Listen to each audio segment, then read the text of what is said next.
सर्वांना सविनय जय भीम। माझं नाव संजय मोतलिंग। आज बहुजन संघटक या पेजवर मी लाईव्ह आलेलो आहे। आपल्या डॉक्टर बाबासाहेब आंबेडकर यांच्या 132व्या जयंतीनिमित्त विचारांचा जो जागर होत आहे, जे प्रबोधन आणि जी चर्चा होत आहे, या चर्चेमध्ये भीमरायांना वंदन या सदराखाली आपण या ठिकाणी ही चर्चा घडवून आणलेली आहे की आदर्श जयंती ही कशी असली पाहिजे, विचारांचा जागर कसा असला पाहिजे आणि जयंती कशा पद्धतीने साजरी केली पाहिजे, हे आपण या ठिकाणी आजच्या या चर्चेमधून याच्या संदर्भात आपण चर्चा करणार आहोत। आणि राहुल खांडेकर यांनी हा प्रयत्न चालू ठेवलेला आहे गेल्या अनेक वर्षापासून, तेव्हा आज आपण त्याच्यावर चर्चा करूयात। आणि सर्वप्रथम मला आपणाशी हा संवाद करण्याची एक संधी मिळालेली आहे, संधी दिलेली आहे, तेव्हा मी त्यांचा सर्वप्रथम या ठिकाणी आभार व्यक्त करतो। आणि आपण आता सुरू करूयात। अखिल विश्वाला मानवी कल्याणाचा मध्यम मार्ग सांगणारे, मानवी हिताचा मध्यम मार्ग सांगणारे, विज्ञानवादी दृष्टिकोन सांगणारे महाकारुणिक तथागत भगवान गौतम बुद्ध, तुम्हा आम्हा सर्वांचे उद्धार करते, आधुनिक भारताचे शिल्पकार, आधुनिक बुद्ध डॉक्टर बाबासाहेब आंबेडकर, ज्या ज्या महामानवांनी समताधिष्ठित समाज निर्माण केला, त्या सर्व महापुरुषांना म्हणजेच विश्ववंदनीय छत्रपती शिवाजी महाराज, शाहू महाराज, महात्मा फुले अशा अनेक महापुरुषांना या ठिकाणी वंदन करतो, ज्यांच्या निस्सीम त्यागामुळे हे महापुरुष या देशामध्ये मोठी क्रांती करू शकले। अशा सर्व महामाता, माता जिजाऊ, माता सावित्री, माता रमाई, माता भीमाई आणि अशा अनेक महामाता, अशा सर्वांना या ठिकाणी वंदन करतो, ज्यांच्यामुळे ही विचारांची पताका जी आमच्या हातात आलेली आहे, पुढच्या पिढीच्या हातात आणलेली अशा अनेक ज्ञात अज्ञात कार्यकर्ते, नेते, अशा सगळ्यांना या ठिकाणी वंदन करतो। आज आपण या संदर्भात चर्चा करताना सर्वप्रथम माझी ओळख करून मी देतो। मी संजय मोतलिंग, बौद्ध संघर्ष समितीचा संघटक आहे आणि या ठिकाणी जनवाडी या भागामध्ये नवयान धम्मचक्र प्रवर्तन महाविहार आहे। या महाविहारामध्ये गेले अनेक वर्ष मी कार्यरत आहे। आणि सुरुवातीलाच सांगतो की या विहाराची निर्मिती कशी झाली आणि नेमकी त्याच्यामागे काय भूमिका आहे आणि त्याच्यामध्ये आम्ही कशा पद्धतीने काम करत आहोत, जे आजच्या विषयाला खूप अनुरूप आहे।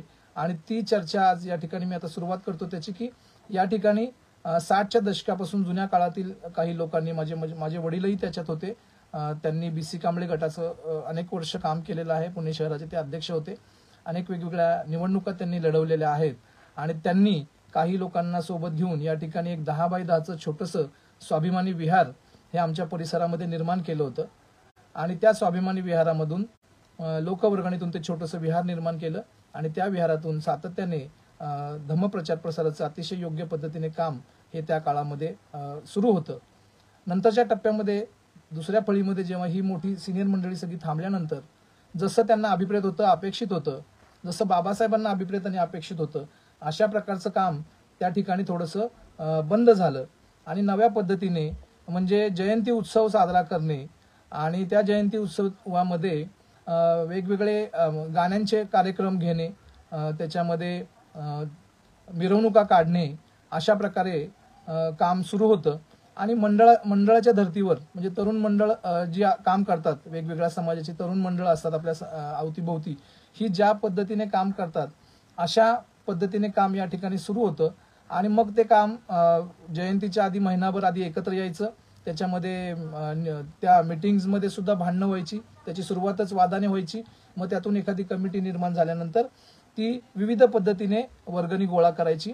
वर्गणी कुठल्याही पद्धतीने कुणाकडूनही, त्याच्यामध्येही कुठलंही बंधन नव्हतं, दुकानदारांकडनं सरसकट दमदाटी करून तशा प्रकारची वर्गणी गोळा करणं किंवा त्याच्यामध्ये आपली निश्चित अशी भूमिका न घेता, स्वाभिमान जो बाबासाहेबांनी शिकवलेला आहे ती स्वाभिमानाची भूमिका न घेता आपल्या विचारांच्या विरोधात काम करणारे जे पक्ष असतात, जे प्रस्थापित असतात, त्यांच्याकडून पैसे घेऊन अशा प्रकारची जयंती ही त्या काळामध्ये, मधल्या काळामध्ये सुरू होती। पुन्हा मग आम्ही पुढच्या सगळ्या पिढीने काम सुरू केलं आणि विहारामध्ये या सगळ्या गोष्टी प्रत्यक्ष भाग घेण्यास सुरुवात केली, कामास सुरुवात केली। तेव्हा मग काही कालांतराने बौद्ध संघर्ष समिती या संघटनेशी संपर्क आला। आंबेडकरी विजन काय, योग्य दृष्टी काय आणि कशा पद्धतीने योग्य पद्धतीने धम्माचा प्रचार आणि प्रसार केला पाहिजे आणि विहार ही क्रांतीची केंद्र आहेत, त्यातून समाज संघटन झालं पाहिजे, बौद्ध समाज निर्मिती झाली पाहिजे आणि बौद्ध समाजाची निर्मिती करण्याचं अभियान आम्ही त्या विहारामध्ये सुरू केलं. आणि सर्वप्रथम पहिल्यांदा हे विहार हे मोठ्या स्वरूपात त्या ठिकाणी निर्माण करण्याचं ठरवलं. आधीचं 10x10चं विहार जे होतं ते 40x40च्या मोठ्या जागेमध्ये, जागा ऑलरेडी मागच्या पिढीने उपलब्ध केलेली होती, त्या जागेमध्ये विहार बांधण्याचं स्वप्न आम्ही पाहिलं. आणि मागच्या पिढीने जे काही स्वावलंबन किंवा स्वाभिमानी बाणा जो दिला होता त्यांनी तशा पद्धतीने ते घडवलं होतं आणि त्यांनाही ते अभिप्रेत होते की स्वाभिमानी विहाराची या ठिकाणी निर्मिती झाली पाहिजे. त्याच पद्धतीने आम्ही पुढच्या टप्प्यामध्ये स्वाभिमानी विहार निर्माण करण्यासाठी सुरुवात केली आणि निश्चित आणि कडक अशी भूमिका घेऊन कुठल्याही धनदांडग्या पुढे 1954 साली बाबासाहेबांनी जे मुंबईत भाषण केलं होतं की मी विहार बांधेन, मंदिर हा शब्द वापरला होता, मी मंदिर बांधेन पण ते स्वकष्टाने बांधेन, तुम्ही जर मला 1-1 रुपया गोळा करून दिला तर मी विहार बांधेन, आम्ही कुठल्याही धनिकापुढे लाचार होणार नाही, अशा प्रकारची त्या भाषणामध्ये भूमिका बाबासाहेबांनी सांगितलं. तेच कोटेशन आम्ही पत्रकामध्ये टाकून तशा पद्धतीने लोकांच्या घामाच्या कष्टावर विहार निर्माण करण्याचं ठरवलं. आणि मग लोकवर्गणीतून अनेक वेळा वेगवेगळ्या कार्यक्रमाच्या माध्यमातून डबे घेऊन स्वतः आम्ही सगळे कार्यकर्ते उभे राहायचो आणि खऱ्या अर्थाने लोकवर्गणीतून कुठल्याही धनदांडग्या प्रस्थापित वेगवेगळ्या पक्षांच्या पुढे न झुकता त्यांच्याकडनं 1ही रुपया न घेता आम्ही पूर्णपणे लोकांच्या घामाच्या कष्टावर आम्ही हे विहाराची 40x40च्या विहाराची निर्मिती त्या ठिकाणी केली आणि स्वाभिमानाने त्या ठिकाणी विहार निर्माण केलं. हे 2010 साली आम्ही विहार पूर्णत्वास आणलं. थोडासा वेळ लागला, थोडासा त्रास झाला, लोकांनी अनेक सांगितलं की बाबा हे शक्य नाही, हे होणार नाही, अशा पद्धतीने काम होत नाही, विहार बांधण्यासाठी आपण सगळ्यांकडनं पैसे घेतले पाहिजे, अशा प्रकारच्या भूमिका, अनेक प्रलोभनं आली. निवडणुकीच्या काळामध्ये आम्हाला पैसे देण्याचा प्रयत्न केला गेला, परंतु आम्ही तो स्पष्टपणे नाकारला, नम्रपणे नाकारला आणि आमची जी भूमिका होती त्याच भूमिकेवर आम्ही विहाराची निर्मिती केली. विहार निर्माण केल्यानंतर बाबासाहेबांनी जे 10 कलमी कार्यक्रम सांगितला, भारतीय बौद्ध महासभेचे 10 कलमी कार्यक्रम त्यांनी दिला, त्याच्यामध्ये संस्थात्मक कामाची निर्मिती हे बाबासाहेबांनी सांगितलं, संस्थात्मक कामाची निर्मिती केली पाहिजे, अनाथालय आपण निर्माण केली पाहिजे. या दृष्टीने आम्ही तिसऱ्या पिढीची चळवळ म्हणून आम्ही त्या ठिकाणी बौद्ध समाज शिक्षण प्रसारक संस्था ही सुरू केली. त्या माध्यमातून पाली आणि बुद्धिस्ट स्टडीज असे 2 कोर्सेस सुरू केले. विहाराची रचना जी आहे त्याच्यामध्ये प्रॉपर एक क्लासरूम जिथे 35 बेंचेस बसतील अशा प्रकारचं प्रॉपर क्लासरूम निर्माण केला बांधकामाच्या वेळेसच, की जेणेकरून अकॅडमिक लेवलवर आपल्या चर्चा आणि डिस्कशन झाल्या पाहिजेत आणि बाबासाहेबांच्या विचारांचा प्रचार प्रसार योग्य पद्धतीने कसा केला पाहिजे याचं योग्यपणे प्रबोधन पुढच्या पिढीला, तरुण पिढीला हे झालं पाहिजे आणि ते अकॅडमिक लेवलवर करता आलं पाहिजे. म्हणून तशा प्रकारची रचना आम्ही त्या विहारामध्ये केली आणि मग कामास सुरुवात केली. सॅटर्डे संडे हे क्लासेस असल्यामुळे तिथे इतर वेळेस तो क्लासरूम रिकामा राहायचा. मग तिथे माता रामाई अभ्यासिका निर्माण केली. त्या माता रामाई अभ्यासिकेमध्ये वस्तीमधल्या मुलांना अभ्यासासाठी आम्ही प्रवृत्त केलं आणि विहारात येऊन तुम्ही अभ्यास सुरू करा अशा पद्धतीने आम्ही मेसेज दिले, मुलांना गोळा केलं आणि त्या ठिकाणी अभ्यासिका चांगली सुरू झाली. आणि त्याच्यानंतर ही माउथ टू माउथ मोठ्या मुलांपर्यंत सगळं पोहोचलं आणि मग आता UPSC आणि MPSC करणारी अनेक मुलं, सर्व समाजाची मुलं महाराष्ट्रभरातून या विहारामध्ये आपल्या कुठल्याही वेळेचं बंधन नाही, कुठलंही शुल्क आम्ही आकारत नाही, त्याचं आडनावही आम्ही विचारत नाही, अशा पद्धतीने सर्व बुद्धाने जो मैत्रीभाव सांगितलेला आहे त्या मैत्रीभावाने आम्ही त्या ठिकाणी त्या अभ्यासिकेचं कामकाज चालवतो. आणि आलेल्या विद्यार्थ्यांचे एक विद्यार्थी मदत केंद्र आम्ही सुरू केलेलं आहे. त्या विद्यार्थी मदत केंद्राच्या माध्यमातून बाहेरून आलेल्या विद्यार्थ्यांचे इथले स्थानिक जे सगळे प्रॉब्लेम्स असतील ते आम्ही सॉल्व्ह करण्याचा त्या ठिकाणी कसोशीने प्रयत्न करतो आणि ते करत राहतो कायमच. त्याच्यानंतर तिथे सावित्रीबाई फुले असं एक वाचनालय आम्ही सुरू केलं. त्याच्यामध्ये सर्व महापुरुषांचे सुसज्ज असं ग्रंथालय आहे. त्याची सर्व महापुरुषांची पुस्तकं तिथे आहेत. ते ओपन फॉर ऑल आहे. जे कोणी येईल त्यांना ती पुस्तकं अवेलेबल होऊ शकतात. त्यांनी ती विहारात बसून वाचायची आहेत. आणि दुसरी एक पाली आणि बुद्धिस्ट स्टडीची सेपरेट लायब्ररी त्या ठिकाणी विहारामध्ये आहे. ती सुद्धा विद्यार्थी जे ऍडमिशन्स घेतील त्यांच्यासाठी सगळी ग्रंथसंपदा त्या ठिकाणी उपलब्ध आहे. आणि हे सोडून त्या ठिकाणी सातत्याने रविवारचा साप्ताहिक वर्ग असेल आणि इतर वर्षभराच्या महापुरुषांच्या जयंत्या, पुण्यतिथ्या, त्याचबरोबर पौर्णिमा या सगळ्या साजऱ्या केल्या जातात आणि त्या माध्यमातून जेवढं काही प्रबोधन होईल, जेवढा काही समाज जोडला जाईल अशा पद्धतीने प्रयत्न केला जातो. तरुण पिढीमध्ये विधी संस्कारकर्ते निर्माण करून समाजाशी त्यांची नाळ जोडण्याचा प्रयत्न केलेला आहे. या माध्यमातून विधी संस्काराच्या माध्यमातून आपले विहारातली टीम तिथे जाते आणि केवळ विधी संस्कार करून थांबत नाही, तर विहाराचं महत्त्व, विहाराशी जोडल्या जाण्याचं महत्त्व आणि विहारामध्ये सगळा समाज एकत्र आला पाहिजे आणि त्या दृष्टीने आम्ही त्यांचं प्रबोधन करतो, सांगतो आणि विहारातून आम्ही तुमच्या दुःखामध्ये सहभागी होत आहोत, तुमच्या अडचणींमध्ये सहभागी होत आहोत, हा मेसेज आम्ही अतिशय स्ट्रॉंगली देतो आणि त्याचा परिणाम हा प्रत्येक कुटुंब जे आहे त्या आपल्याशी जोडलं जातं, विहाराशी जोडलं जातं, त्यांचं विहाराशी एक नातं प्रस्थापित होतं आणि आम्ही जी भूमिका घेतली आहे विहार केंद्री समाज निर्माण करण्याचं त्याच्यामध्ये आम्ही यशस्वी होत आहे. त्याचबरोबर मुद्दामून ही माहिती सांगत आहे की नेमका आम्हाला जयंती उत्सव कशा पद्धतीने साजरा करायचा आहे याचं कामकाज हे प्रत्यक्ष आम्ही त्या ठिकाणी गेले अनेक वर्ष करतो आहोत की जयंती उत्सव साजरा कसा करायचा आणि त्याच्यामागे काय भूमिका असेल हे मुद्दामून सांगत आहे. त्या ठिकाणी 100 लोकांचा पुरुषांचा एक संघ आहे, त्याच्यामध्ये ती बिशी चालवली जाते, महिलांची एक बिशी चालवली जाते, त्याच्यामध्ये दोन्ही यांच्याकडनं महिलांकडनं 50 रुपये दरमहा धम्मदान आणि पुरुषांकडनं 100 रुपये दरमहा धम्मदान अशा प्रकारे फंड्स म्हणजे उभे करण्याचा प्रयत्न केला जातो आणि या फंड्समधून जो नियमित जो खर्च आहे विहाराचा तो सगळ्या प्रकारचा खर्च, सगळ्या कार्यक्रमांचा खर्च, वंदनेचा, पौर्णिमेचा, खीर करण्याचा कार्यक्रमाचा सगळा खर्च जो आहे तो या पैशातून व्यवस्थितपणे आम्ही भागवलेला आहे, भागवतो आहे आणि त्यातून सगळं काही जाऊन सुद्धा आम्ही मागच्या पूर्ण वर्षभरामध्ये जवळजवळ 45,000 रुपये आम्ही त्या धम्मदानातून सगळा खर्च वाचत जाता उभे केलेले आहेत. आणि त्याच्यानंतर तिथे आणखीन एक ऍक्टिव्हिटी आम्ही करतो ती म्हणजे नवयान मंगल परिणय संघ, समाजाचा जो महत्त्वाचा प्रश्न आहे तो सुद्धा तिथे सोडवण्याचा प्रयत्न केला जातो. तरुणांचे जे काही तरुणांना मार्गदर्शन असेल, नोकरीबाबत असेल, शिक्षणाच्या बाबतीत असेल त्या संदर्भातलं मार्गदर्शन असेल, लहान मुलांचे विधी संस्कार धम्मसंस्कार वर्ग हे देखील जाणीवपूर्वक घेतो. शेजारी एक टेकडी आहे, त्या ठिकाणी शारीरिक दृष्ट्या ते तंदुरुस्त व्हावे म्हणून तिथे घेऊन गेलं जातं आणि नंतर मग विहारामध्ये येऊन ते वंदना आणि त्याचा अर्थ समजावून घेणे या सगळ्या बाबी त्या ठिकाणी होतात. म्हणजे लहान मुलं, महिला, मोठे म्हणजे तरुण वर्ग आणि वयस्कर वयोवृद्ध जे मार्गदर्शक आहेत आमचे त्यांचा असा सर्वांचा सहभाग विहारामध्ये असतो आणि एक जिवंत आणि आदर्श विहार हे त्या ठिकाणी सातत्याने 2010 पासून हे आम्ही कार्यरत केलेले आहे. त्याच्यामध्ये आम्ही पूर्ण वेळ म्हणजे वर्षाचे 365 दिवस आता आमच्या तरुणाईला सवय लागलेली आहे की कामावरून आल्यानंतर पहिल्यांदा विहारामध्ये स्टॉप घ्यायचा आहे, विहारामध्ये थांबून म्हणजे सवयच ती कंटिन्युअसली विहारात येण्याची आणि विहारामध्ये कामकाज बघण्याची ही सातत्याने त्यांना सवय ही लागलेली आहे. अशा प्रकारे विहार आमचं कार्यरत आहे आणि त्याचा मी एक घटक आहे, गेले अनेक वर्ष या विहारामध्ये काम करतो. आता आपण आजचा जो विषय आहे आपला की जयंती ही आपल्याला नेमकी कशी साजरी करायची, तर बाबासाहेबांनी सांगितलेलं आहे की आपल्यावर खूप मोठी जबाबदारी आहे. बौद्ध धम्म स्वीकारल्यानंतर स्वतःला संयमित करणे, स्वतः प्रति म्हणजे योग्य दृष्टिकोन आपण बाळगणे, समाज जोडण्यासाठी जे मैत्रीभाव निर्माण करणे, हा मैत्रीभाव निर्माण करणे, अशा प्रकारच्या ज्या काही गोष्टी अभिप्रेत आहेत त्या दृष्टीने आपण तशा त्यांना अभिप्रेत असणारी जयंती ही आपण साजरी केली पाहिजे. आजच आम्ही आमच्या भागातील जे पोलीस स्टेशन आहे त्याचं उदाहरण देऊ इच्छितो मी की त्या पोलीस स्टेशनमध्ये आजच आमच्या भागातील सर्व मंडळे, राजकीय पक्ष आणि बुद्धविहार यांच्या प्रमुख कार्यकर्त्यांना आज जयंतीच्या नियोजनासंदर्भात किंवा पोलिसांना जे काही सूचना द्यायच्या असतात त्या संदर्भात त्यांनी आम्हाला बोलवलं होतं.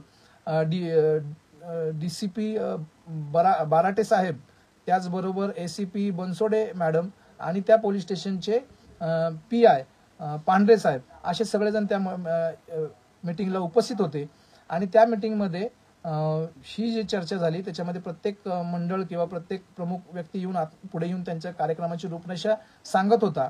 तेव्हा आमचं एक विहार वेगळं ठरलं आणि फार कमी विहार होती जी मिरवणुका न काढणारी होती, DJ न लावणारी होती आणि काहीतरी विधायक काम किंवा बाबासाहेबांना अभिप्रेत अशी आदर्श जयंती, विचारांचा जागर अशा पद्धतीचं काम होतं. आणि आम्ही जेव्हा पुढे गेलो तेव्हा आम्ही त्यांना आमच्या कार्यक्रमाची रूपरेषा सांगितली. त्याच्यानंतर ते खूप प्रभावित झाले की अशा प्रकारे बाबासाहेबांना अभिप्रेत जयंती आहे, बाबासाहेबांचे जे काही कष्ट आहे, जो त्याग आहे, जो पुढचा त्यांना अभिप्रेत असलेला समाज आहे तो अशा माध्यमातून उभा राहणार आहे, अशा पद्धतीचं त्यांनी कौतुक नंतरच्या शेवटच्या टप्प्यामध्ये त्यांनी केलं आणि आम्हाला आश्वासन दिलं ज्या ठिकाणी UPSC MPSC ची मुलं अभ्यास करतात, जिथे अभ्यासिका आहे, जिथे लायब्ररी आहे, अशा ठिकाणी आम्हाला निश्चितपणे यायला आवडेल, तुम्ही आम्हाला आमंत्रित करा, आम्ही येऊ आणि तिथे अशा प्रकारे आमचं कौतुक, आमच्या कामाचं कौतुक हे त्या मंडळींनी केलेलं आहे. आमचा कार्यक्रम गेली अनेक वर्ष आम्ही ही मिरवणूक ही अवॉइड करतो. मोठ्याने स्पीकर लावणे हे सुद्धा अवॉइड करतो आम्ही. विहाराच्या ठिकाणी सुद्धा आम्ही मोठ्याने स्पीकर लावत नाही.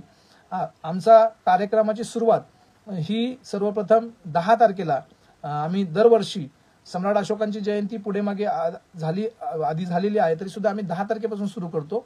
सम्राट अशोकांची जयंतीपासून आम्ही हा कार्यक्रम सुरू करतो आणि त्या दिवशी 10 तारखेला आम्ही एक बाईकची रॅली काढतो. त्या बाईक रॅलीमधून सम्राट अशोकाच्या नावाचे फलक असतील, त्यांची चित्र असतील आणि त्यांच्या जयंतीचे बॅनर्स असतील, अशा प्रकारे बॅनर घेऊन आम्ही समाजाला जो विस्मृतीत गेलेला राजा आहे, जो या देशाचा विस्तार त्याने अफगाणिस्तानापर्यंत केला, आमच्या ध्वजामध्ये जे अशोक चक्र आहे ते अशोकाच्या घेतलेले, अशोकच्या इतिहासातून किंवा अशोकाकडून घेतलेले स्तंभावरून. त्याच्यानंतर आमचं राष्ट्रचिन्ह अशोकाच्या सारनाथ येथील स्तंभावरून घेतलेला आहे. त्याच्यानंतर सेनेमधला सर्वोच्च पुरस्कार त्याच्या नावाने दिला जातो. असा हा महान राजा, चक्रवर्ती सम्राट हा विस्मृतीत या भारतीय समाजातून गेलेला आहे आणि त्याची जयंती ही मोठी साजरी होत नाही, तर काल्पनिक जे काही गोष्टी आहेत, काल्पनिक देवदेवतांच्या कार्यक्रम हे मोठ्या प्रमाणावर त्या ठिकाणी मिरवणुकांच्या द्वारे आणि लोकांमध्ये खूप मोठ्या प्रमाणात साजरे होताना या ठिकाणी दिसत आहे. आणि यावर्षी तर रामनवमी असेल किंवा इतर जे काही उत्सव होते त्याच्यातून मिरवणुका एवढा मोठ्या प्रमाणात डीजे लावले गेले की कर्णकर्कश आवाजाने आजूबाजूची लोक सुद्धा सगळी कंटाळली, वैतागली त्या सगळ्या गोष्टींना. नकोसं वाटलं त्यांना. आणि तरुणांचा जो काही धुडगूस होता आणि विशेषतः त्या माध्यमातून जो द्वेष पेरणं होतं, मस्जिदच्या इथं आल्यानंतर ते ॲग्रेशन दाखवणं, विचित्र पद्धतीने डान्स करणे, तिथं रिॲक्ट होणं, चुकीच्या पद्धतीने रिॲक्ट होणं, अशा प्रकारे तरुणांमध्ये तो द्वेष निर्माण करण्याचा प्रयत्न हा त्या मिरवणुकांच्या माध्यमातून होत होता. परंतु आम्ही मात्र सम्राट अशोकाच्या जयंतीनिमित्त सम्राट अशोक हा या सगळ्या आपल्या बहुजनांना, भारतीय समाजाला समजावा, त्याचं कर्तृत्व, त्याचं काम हे समजावं म्हणून आम्ही ती रॅली काढतो आणि जेवढी विहारं आमच्या भागामध्ये आहेत त्या प्रत्येक विहारापर्यंत पोहोचतो, विहाराच्या बाहेर थांबतो आणि आमच्यातला प्रत्येक कार्यकर्ता सम्राट अशोकाच्या बाबतीत सगळी माहिती तिथे उभं राहून सगळ्यांच्या समोर देतो. आधीच त्या लोकांशी संपर्क केला असल्यामुळे ती तिथं आमच्या स्वागतासाठी थांबलेली असतात आणि विहार उघडून ते आमच्या सगळी भाषणं किंवा चर्चेमध्ये सहभागी होतात आणि तिथून पुढच्या रॅलीमध्ये ते सुद्धा सहभागी होतात. असा पूर्ण एक सगळ्या विहारांना संपर्क करून आम्ही त्याचा शेवट आमच्या विहारामध्ये वंदनेने वगैरे करतो. असा पहिला दिवस असतो आमचा. दुसरा दिवस जो असतो 11 तारीख, तो महात्मा फुलेंच्या जयंतीनिमित्त सकाळी फुलेवाड्याला अभिवादन, तिथे वंदना घेतली जाते सगळ्या कार्यकर्ते जे गेलेले असतात त्यांच्याकडून. त्याच्यानंतर तिथे चर्चा होते आणि मग पुन्हा संध्याकाळी सगळ्या पूर्णपणे आमचा नवयान महिला संघ आहे तो कार्यक्रम आयोजित करतो. संध्याकाळच्या सगळ्या कार्यक्रमाची जबाबदारी ही नवयान महिला संघाच्या कडे असते आणि महिला अतिशय उत्स्फूर्तपणे त्याच्यामध्ये सहभागी होऊन खीर वगैरे स्वतः करून घरून आणतात आणि त्या ठिकाणी ज्योतिबा फुलेंची धर्मचिकित्सा अशा विषयावर आम्ही त्या ठिकाणी प्रबोधन लोकांचं करतो, व्याख्यान आयोजित करतो आणि तो 11 तारखेला कार्यक्रम असतो. 12 तारखेला आम्ही बाबासाहेबांची जयंती ही नाचून नाही तर वाचून सेलिब्रेट केली पाहिजे, साजरी केली पाहिजे म्हणून आम्ही 12 तास अभ्यासाचा कार्यक्रम, लायब्ररी आमच्याकडे आहेच आहे, मुलं अभ्यास करतच आहेत आणि इतर जे आमचे सगळे कार्यकर्ते आहेत, प्रमुख कार्यकर्ते आहेत, ते त्या दिवशी आम्ही ठरवतो की आपण दिवसभर आज विहारामध्ये बसायचं आहे आणि बाबासाहेबांची भाषणं, जे महत्त्वाचे त्यांचे स्पीच आहेत, जे आपल्याला सगळ्यांना पुढच्या दृष्टीने काम करण्यासाठी किंवा कशा पद्धतीने धम्माचा प्रचार प्रसार करायचा आहे, हे सगळं बाबासाहेबांचं जे व्हिजन आहे ते समजून घेण्याचा प्रयत्न करतो. काही प्रमुख अभ्यासू वक्त्यांना त्या ठिकाणी आमंत्रित करतो. त्यांच्याकडून दिवसभर म्हणजे कुठेही सकाळी 7 पासून संध्याकाळी 7 पर्यंत विहाराच्या बाहेर न पडता दिवसभर आपण तिथेच चहाची व्यवस्था, नाश्त्याची व्यवस्था, विद्यार्थ्यांचे सगळे जे बसणार आहेत उपक्रमामध्ये, जेवणाची व्यवस्था, संध्याकाळच्या चहाची व्यवस्था आणि मग सांगता समारंभामध्ये विद्यार्थ्यांचं मनोगत, अशा प्रकारचा तो पूर्ण दिवसाचा कार्यक्रम आहे. तो कार्यक्रम आम्ही 12 तारखेला करतो. 13 तारखेला कुठलाही खर्च न करता सांस्कृतिक कार्यक्रम, जे आमचं सांस्कृतिक हे आहे, संघ आहे विहारामध्ये निर्माण केलेला, त्याच्यामध्ये बऱ्याच महिला त्या गाण्यांच्या आवडीने आणि त्यांना आवडणाऱ्या गोष्टी तिथं करता येतात म्हणून सहभागी होतात. त्याच्यामुळे संख्या ही विहारातली वाढत असते, कारण त्यांना आवडीच्या गोष्टी आपण दिल्या पाहिजेत, केल्या पाहिजेत, त्यांच्या कलागुणांना वाव मिळाला पाहिजे. लहान मुलंही त्याच्यात सहभागी असेल. गेले महिनाभर आमचा हा नवयान सांस्कृतिक संघ जो आहे तो त्या ठिकाणी संध्याकाळी रोज विहारामध्ये येतो. महिला असल्यामुळे संध्याकाळी 9 नंतर सगळं त्यांचा स्वयंपाक वगैरे उरकल्यानंतर ते विहारामध्ये येतात आणि त्याच्यानंतर त्यांची प्रॅक्टिस जवळजवळ 12-12 वाजेपर्यंत त्यांची प्रॅक्टिस असते. लहान मुलांचा डान्स आहे, नाटिका आहे, त्याच्यानंतर गाण्यांचा कार्यक्रम आहे. असा जो गाण्यांचा कार्यक्रमाची जी प्रॅक्टिस त्यांनी केलेली असते महिनाभर, त्याचा तो कार्यक्रम आमच्याच सांस्कृतिक या नव्यान सांस्कृतिक संघाला तिथे स्टेज उपलब्ध करून आम्हीच तो कार्यक्रम स्वतः प्रॅक्टिस करून तयार केलेला कार्यक्रम आम्ही सादर करतो आणि त्या माध्यमातूनही लोकांचं प्रबोधन करतो. त्याच्यामुळे तोही कार्यक्रम मुलांचं कौतुक, मुलांच्या कलागुणांना वाव देण्याचा एक संधी आम्ही त्या निमित्ताने उपलब्ध करतो आणि कुठेही खर्च न करता स्वीट्स वगैरे वाटून ते संध्याकाळचा कार्यक्रम आम्ही छानपैकी करतो. आणि मग 13 तारखेला हा कार्यक्रम झाल्यानंतर आम्ही पुन्हा परत विहारामध्ये येतो. रात्री 12 वाजता वंदना घेतो आणि 12 वाजता रात्री उत्साहाने आम्ही सगळे आलेलो असतो. तिथे एक फेरी मारतो आमच्या भागामध्ये आणि मग नंतर मुख्य आपल्या स्टेशनच्या पुतळ्याला अभिवादन करण्यासाठी आम्ही त्या ठिकाणी जातो आणि त्याचाही सहभाग आणि उत्साह रात्री 12 वाजता देखील प्रचंड मोठा असतो. महिलांचा सहभाग आणि छोट्या मुलांचाही सहभाग त्या ठिकाणी असतो. असा 13 तारखेचा आमचा कार्यक्रम आहे. 14 तारखेला सकाळी सामुदायिक वंदनेचा कार्यक्रम 9:30 वाजता होतो. त्याच्यातही विहारामध्ये ज्यांनी काही विशेष कर्तृत्व, एकूणच समाजामध्ये ज्यांनी काही विशेष कर्तृत्व गाजवले आहे त्याची दखल घेऊन सगळ्यांच्या समोर त्यांचं कौतुक करणं, त्यांच्या पाठीवर थाप मारणं, त्यांच्या पुढील सगळ्या भावी आयुष्यासाठी शुभेच्छा देणं, अशा प्रकारचा एक कार्यक्रम करतो. जे रेग्युलर विहारामध्ये असतात महिला शक्यतो त्यांचं देखील कौतुक करतो. एक आदर्श बौद्ध कुटुंब म्हणून त्यांचं आम्ही त्या ठिकाणी सकाळी कौतुक करतो, धम्मध्वजारोहण करतो आणि व्याख्यानाचा कार्यक्रम त्या ठिकाणी होतो. अशा प्रकारचा 14 तारखेला सकाळी हा कार्यक्रम आमचा होतो आणि संध्याकाळी पुन्हा परत आम्ही जेवढे संध्याकाळचा कार्यक्रम हा आपण पुतळ्यावर वगैरे कुटुंब जात असतात, त्यामुळे संध्याकाळी त्या दिवशी काही संध्याकाळी कार्यक्रम काही आयोजित करत नाही. तो संध्याकाळचा वेळ त्यांच्या कुटुंबासाठी त्यांना देण्यासाठी आम्ही देतो. आणि 14 तारखेनंतर 15 तारखेला आम्ही यावर्षी पुन्हा परत 13 तारखेला संध्याकाळी रांगोळी स्पर्धा देखील असते, कारण जी लोक सहभागी येतात ती रांगोळीच्या सगळ्या रांगोळी काढलेल्या पाहतात. असा 13 तारखेचा कार्यक्रम होतो. आणि मग इतर ज्या स्पर्धा आहेत त्या सगळ्या 15 तारखेला आम्ही जे आयोजित करतो. निबंध स्पर्धा असतील, चित्रकला स्पर्धा असेल, वक्तृत्व स्पर्धा असेल, अशा स्पर्धा आम्ही त्या ठिकाणी 15 तारखेला आयोजित करतो. त्याच्यानंतर एक डिबेट स्पर्धा आहे, ती सुद्धा आम्ही 16 तारखेला 15 तारखेला तो कार्यक्रम झाला. सगळ्या प्रकारच्या स्पर्धा झाल्यानंतर डिबेट स्पर्धा आवर्जून आम्ही 16 तारखेला ठेवलेली आहे. 16 तारखेला सकाळी वंदनेच्या कार्यक्रमानंतर सहभाग असतो आणि मग वंदनेनंतर आम्ही ती डिबेट स्पर्धा आयोजित केलेली आहे. आणि त्याच्यानंतर सायंकाळी एक मैत्री संवादाचा कार्यक्रम आहे, जो आपल्या जवळचे सगळे जे वेगवेगळ्या याच्यामध्ये काम करणारे, म्हणजे त्याच्यामध्ये मस्जिदमधले मौलाना असतील, इतर सगळे मित्रमंडळी असतील, इतर समाजाच्या सगळ्यांना एक मैत्री समाज जो बुद्धाने मैत्रीभाव सांगितलेला आहे, शिकवलेला आहे, तो निर्माण करण्यासाठी आमच्या जयंती उत्सवामध्ये आपणही सहभागी व्हा म्हणून त्या ठिकाणी बोलवलं जातं सगळ्यांना. आणि मग खीर वाटप वगैरे केलं जातं आणि त्यातूनही चर्चा होते आणि बाबासाहेबांचे विचार या सर्वांपर्यंत पोहोचवण्याचा प्रयत्न केला जातो. यावर्षी एक ॲडिशन आहे की 16 तारखेला सकाळी आम्ही क्रॉस कंट्रीची सुद्धा स्पर्धा ठेवलेली आहे. आमच्या शेजारी एक डोंगर असल्यामुळे तिथे त्या डोंगरावरती मुलं पळत जातील. क्रॉस कंट्री स्पर्धा आयोजित केली आणि ती पुन्हा फिनिशिंग स्टार्टिंग लाईन बुद्ध विहाराच्या समोरून आणि पुन्हा फिनिशिंग लाईन सुद्धा त्याच ठिकाणाहून आम्ही करणार आहे. अशा प्रकारचा बाबासाहेबांना अभिप्रेत असणारा, बाबासाहेबांनी जो मार्ग सांगितलेला आहे त्याच्याप्रमाणे आपण त्या ठिकाणी ती जयंती साजरी करतो. आणि हे आज नाही तर गेले अनेक वर्ष जेव्हापासून विहाराची निर्मिती झालेली आहे त्या दिवसापासून आम्ही ह्या कार्यक्रमामध्ये कुठलाही बदल केलेला नाही. अशाच प्रकारचे कार्यक्रम आम्ही आयोजित करतो. जयंती झाल्यानंतर यावर्षीचा मानस आहे की या सगळ्या लहान मुलांना एखाद्या लेणीवर पिकनिकसाठी सगळ्यांना घेऊन जायचं आहे. त्याच्यातूनही त्यांना ही जी काही ऐतिहासिक स्थळं आहेत आपली बौद्ध स्थळं, ती स्थळं दाखवण्याचा प्रयत्न करायचा आहे. त्यातून त्यांना त्यांचं ज्ञान वाढवण्याचा प्रयत्न करायचा आहे. आणि नंतर पूर्ण सुट्टीमध्ये आमचं एक शिबिर असतं लहान मुलांसाठी. त्या शिबिरामध्ये बौद्धिक आणि शारीरिक अशा दोन्ही भागात ते विभागलेलं असतं. आधी शारीरिक मध्ये 1 तास खेळ असतो, जो आम्ही टेकडीवर किंवा आमच्या शेजारी एक बाग आहे त्या बागेमध्ये घेतो.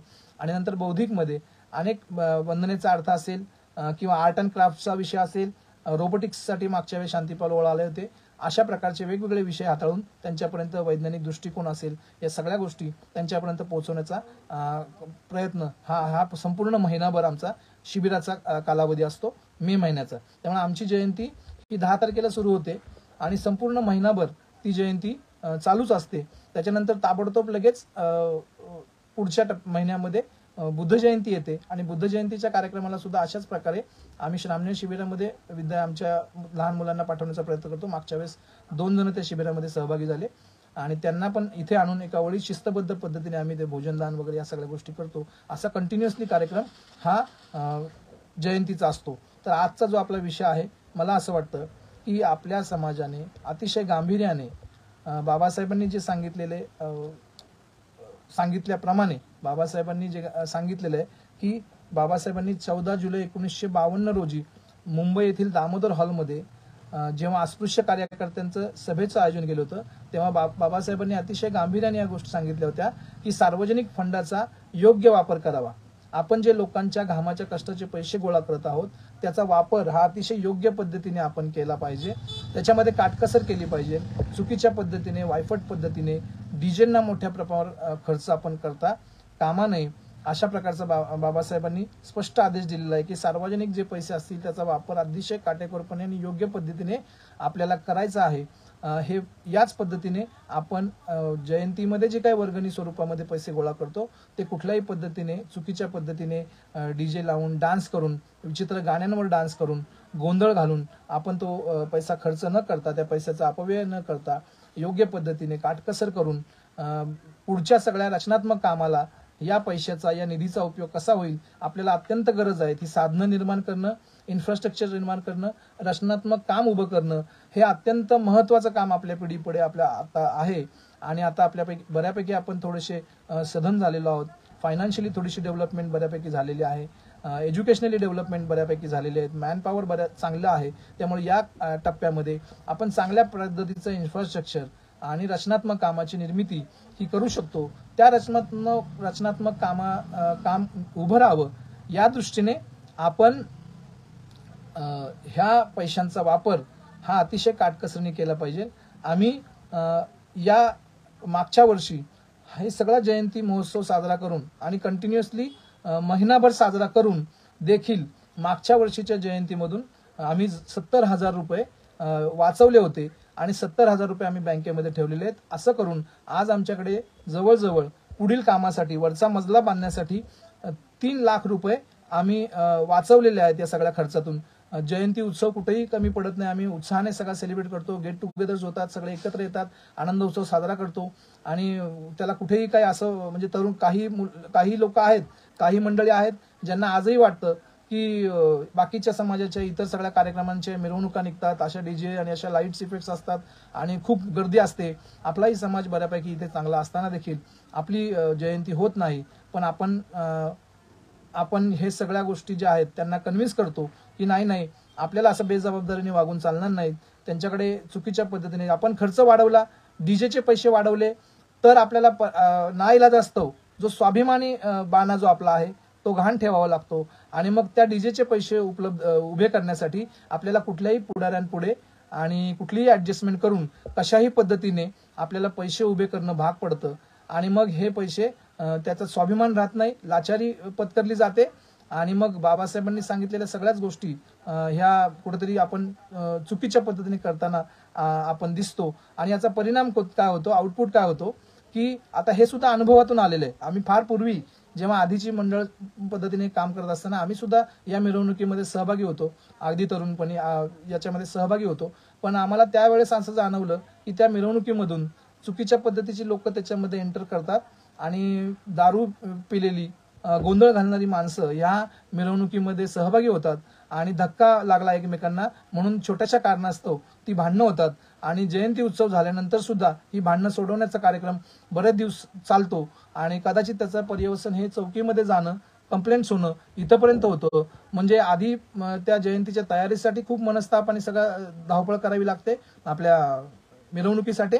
आणि त्याच्यानंतर हे बाकीचे सगळे उद्योग निस्तरण्यासाठी सुद्धा खूप वेळ त्याच्यामध्ये जातो. तर अशा प्रकारे आम्ही अनुभवातून शिकलेलो आहे की हे सगळं चुकीचं आहे. आणि बाबासाहेबांचं वाचन आणि संघटनेने दिलेली दृष्टी, ही दृष्टी समजावून घेऊन आम्ही या सगळ्या गोष्टी टाळायला सुरुवात केली. आणि तरुण पिढीला सुद्धा हे सांगायला सुरुवात केली की हे आपल्याला योग्य नाही, बौद्ध समाजाने अशा पद्धतीच्या मिरवणुका काढणं योग्य नाही, हे असं सांगून मग आम्ही या गोष्टी आता टाळत आहोत. गेले 10 वर्ष आम्ही याच्यामध्ये 2010 पासून आम्ही याच्यामध्ये सक्सेसफुल होत आहोत. आणि एक आदर्श जयंती, विचारांची जयंती महोत्सव, समाज संघटित करण्यासाठी वेगवेगळे प्रयोगांची जयंती ही आम्ही सातत्याने करत आहे. आणि त्याला आजच्या या मीटिंगमध्ये सुद्धा खूप चांगला प्रतिसाद मिळाला. तिथे सुद्धा सगळीची बाकीची मंडळी होती.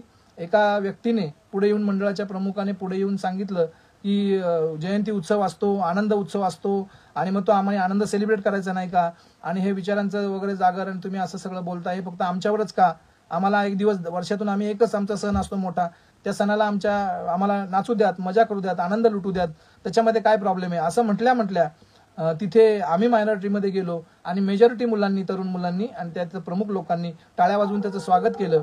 डीसीपींनी त्यांच्या याच्यामध्ये भाषणामध्ये शेवटी सांगितलं की आता आपण एवढं सगळं चांगलं बोललो, कशा पद्धतीने जयंती साजरी करावी आदर्श, हे सगळं बोलल्यानंतर सुद्धा डीजेला सपोर्ट जास्त मिळतो, डीजेला टाळ्या खूप वाजल्या जातात. ही दुर्दैवाची गोष्ट आहे. त्याच्यामुळे आजही अशाच पद्धतीचं म्हणजे दृष्टिकोन तरुणांचा आहे की अशा पद्धतीने धांगडधिंगा किंवा मजा करणे हे होतं. तरी काही लोकांनी म्हटलं की आमच्याकडे कोणी व्यसन करत नाही, दारू पित नाही, चुकीच्या पद्धतीने नाचत नाही, गोंधळ घालत नाही, असं जरी असलं तरी आमच्यावर या पैशांची म्हणजे वायफट चुकीचा खर्च, म्हणजे आता जे बाबासाहेबांनी सांगितलेलं आहे की सार्वजनिक फंडाचा योग्य वापर आपल्याला करायचा आहे, ही जबाबदारी आपण सांभाळून हे जे पैसे आहे हे नाच गाण्यामध्ये आपण न करता आपल्या वैयक्तिक कार्यक्रमांमध्ये आपण नाच गाणे करू शकतो, पण हे समाजाचा पैसा आहे, सार्वजनिक पैसा आहे. आणि तो जर विहाराच्या माध्यमातून आपण जयंती साजरी करत असतो तर विहाराच्या बाबतीत तर मग खूप बंधनं येतात. एखाद्या मंडळाला तुम्ही आपण हे करू शकणार नाही, परंतु विहारामध्ये तरी विहारांमध्ये तरी चुकीच्या पद्धतीने म्हणजे अष्टशिलामध्ये सुद्धा नृत्य, गीत, वाद्य याला बंधन घातलेले अष्टशिलामध्ये, तर त्याच्यामुळे ते तशा प्रकारे धुडगूस घालणं हे आपल्याला काही योग्य नाही आणि आपण तशा प्रकारे त्या गोष्टी न करणं हे अत्यंत आवश्यक आहे. त्याचबरोबर बाबासाहेबांनी 28 सप्टेंबर 1952 रोजी मुंबई येथील नरे पार्कवर हे देखील आपल्याला ठणकावून सांगितलेलं आहे की सार्वजनिक पैशाचा अपहार करण्यासारखे नीच कृत्य दुसरे नाही. अशा प्रकारे बाबासाहेबांनी आपल्याला 28 सप्टेंबर 1952 साली हे सांगितलेलं आहे की सार्वजनिक पैसे जे आहेत त्याचा योग्य वापर, काटकसरीने वापर आणि त्या पैशाचा हिशोब देणे, त्याच्या एका रुपयाचा हिशोब देणे आणि तो सगळ्या समाजाला योग्य वाटेल की हा खर्च योग्य आहे, अशा पद्धतीने तो समाजापर्यंत जाणे हे अत्यंत आवश्यक आहे. जर आपण त्या पैशाचा वापर योग्य केला नाही की त्याचा अपहार करण्याचा प्रयत्न केला, तर चुकीच्या पद्धतीने त्याचा वापर करण्याचा प्रयत्न केला, त्या पैशामध्ये अफरातफर करण्याचा प्रयत्न केला, तर जो आपली विश्वासार्हता असते ती विश्वासार्हता नष्ट होईल. आणि मग ते नष्ट एकदा झाली की पुन्हा परत समाज हा या चांगल्या कार्यक्रमांना किंवा पुढच्या सगळ्या कामांना पैसे उभे करण्यासाठी थोडासा टाळाटाळ करेल, पैसे देण्यासाठी टाळाटाळ करेल. त्यामुळे पुढची संभाव्य धोके लक्षात घेऊन आपण या सगळ्या पैशांचा, सार्वजनिक पैशांचा अपहार न करता त्याचा योग्य प्रमाणे हिशोब देणे, त्याच्या एका रुपयाचा हिशोब देणे आणि योग्य पद्धतीने त्याचा वापर करणे हे आपलं महत्वाचं असं कर्तव्य आहे. आणि ते कर्तव्य आपण जयंती साजरी करताना खूप जबाबदारीने पाळलं पाहिजे असं बाबासाहेब सांगतायत. त्याच्यामुळे आपल्याला हे सगळं करणं भाग आहे, केलंच पाहिजे. आणि आपण तरुणांना हे कन्व्हिन्स केलंच पाहिजे की आपण हे अशा पद्धतीने उधळपट्टी जी आहे, फटाक्यांमध्ये बऱ्याच वेळा उधळपट्टी होते. आमच्या विहारामध्ये सुद्धा काही कार्यकर्ते फटाके आणतात, तर त्यांना आमचं असं सांगणं असतं की तुम्हाला फटाके एकतर रात्रीच्या वेळेस वाजवणे योग्य नाही, पण तुम्हाला जर वाजवायचे असतील ते स्वतःच्या पैशातून वाजवा. ह्या सार्वजनिक पैशातून फटाके वाजवणे आणि त्याचा धूर करणे हे काही योग्य नाही. आपल्याला एक रुपया साठवून हे जे काही इन्फ्रास्ट्रक्चर आहे, आपल्याला पुढचे जे काही प्लॅनिंग्स आहेत आपले, हे प्लॅन आपल्याला सक्सेसफुल करण्यासाठी पैशांची अत्यंत आवश्यकता आहे. आणि तशाही प्रकारचा गैरवापर आम्ही कुठल्याही सार्वजनिक पैशाचा करत नाही. त्याचबरोबर 1952 साली सिद्धार्थ कॉलेजमध्ये बाबासाहेब भाषणामध्ये सांगतात की माझ्या नावाचा केवळ जय जयकार करू नका, माझे अपूर्ण राहिलेले कार्य पूर्ण करा, त्यासाठी तुम्ही जीवाची बाजी लावा.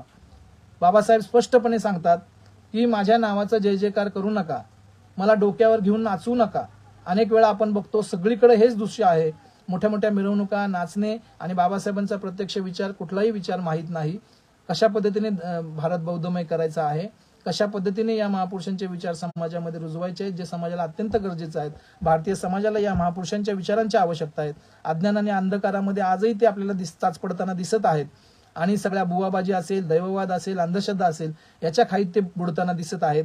तेव्हा आपल्याला सगळ्यांना याच्यापासून बाहेर काढण्यासाठी अत्यंत काम करावं लागेल आणि बाबासाहेबांचं जे अपूर्ण राहिलेलं काम आहे हे सातत्याने आपण अशा प्रकारचे शिबिर आयोजित करून दिवसभर बसून ते सगळं समजून घेऊन बाबासाहेबांचं कार्य जे अपूर्ण राहिलेलं आहे ते काम पुढे नेलं पाहिजे। या सगळ्या भारतीय समाजाला जाती व्यवस्था नष्ट करणे, या भारतातून जाती व्यवस्था नष्ट करणे हे आपलं अंतिम ध्येय आहे चळवळीचं।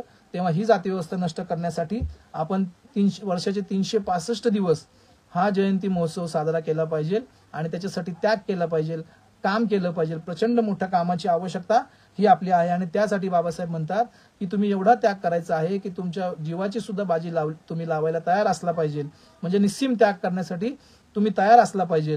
म्हणून आम्हाला जबाबदारीने कुठलीही गोष्ट चुकीची न करता एक आदर्श जयंती, योग्य पद्धतीने जयंती करणं हे अत्यंत महत्वाचं आहे। हे बाबासाहेबांनी आणखीन तिथे काही गोष्टी याच भाषणामध्ये सांगितलेल्या आहेत। बाबासाहेब म्हणतात की दारिद्र्य, अज्ञान, रोगराई इतके आहे की सध्याच्या काळात ती नष्ट करण्यासाठी अशा प्रकारे पैसा खर्च न करता